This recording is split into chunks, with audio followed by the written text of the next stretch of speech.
মেহেরপুর মুজিবনগর উপজেলায় পারিবারিক কলহের জেরে গৃহবধূর ঝুলন্ত লাশ উদ্ধার করেছে পুলিশ। আজ রোববার 10 মে সকালে মুজিবনগর উপজেলার বিশ্বনাথপুর গ্রামে এই ঘটনা ঘটে। পারিবারিক সূত্রে জানা যায়, সকালে শাশুড়ির অসুস্থতা নিয়ে পরিবারের সবাই ব্যস্ত থাকাকালে উর্মি নিজ ঘরে গিয়ে দরজা বন্ধ করে দেয়।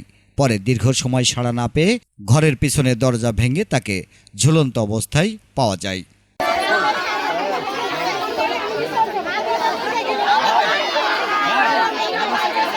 এ ঘটনায় উর্মির বাবা ভাসান আলী বলেন, গত শুক্রবার ছাগলকে ভুট্টা খাওয়ানো নিয়ে তার মেয়ের সঙ্গে স্বামী সোহেল বিশ্বাসের ঝগড়া হয়। এ সময় সোহেল তার মেয়েকে মারধর করে। আমাকে নিয়ে চলো, তোমার কি ভাত নেই? আমি ভাত দিতে পারবে না? আমি তো ভাত দেওয়া যাও না, ভাত তো সবাই দিতে পারে। তুমি দিন 10 থাকো, আমি দেখছি তারপর কি দিয়ে। আমার এই ভাই ছিল এখানে, সে আবার ওই এসে ভাত মানে এই দিয়ে খেয়ে থুয়ে সবাই একসাথে ওদের তেবে বাড়ি গিয়েছে।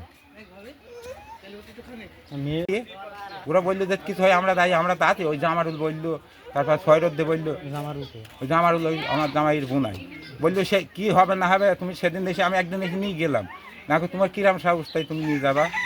ঘটনার পর থেকেই সোহেল পলাতক রয়েছে।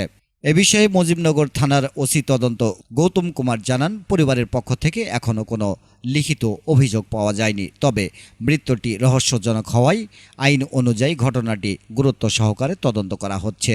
আইনি প্রক্রিয়া শেষে মরদেহ ময়নাতদন্তের জন্য মেহেরপুর 250 শয্যা জেনারেল হাসপাতালের মর্গে পাঠানো হয়েছে।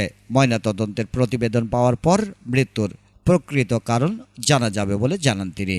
Desk report, Bangla 71 television. ভরসা ও আস্থা রাখুন মনির সাউন্ড সিস্টেম অ্যান্ড ডেকোরেটরে। আপনার অনুষ্ঠান হোক গল্পের মতো সুন্দর। ইভেন্ট সার্ভিসের জগতের একটি বিশ্বস্ত প্রতিষ্ঠান।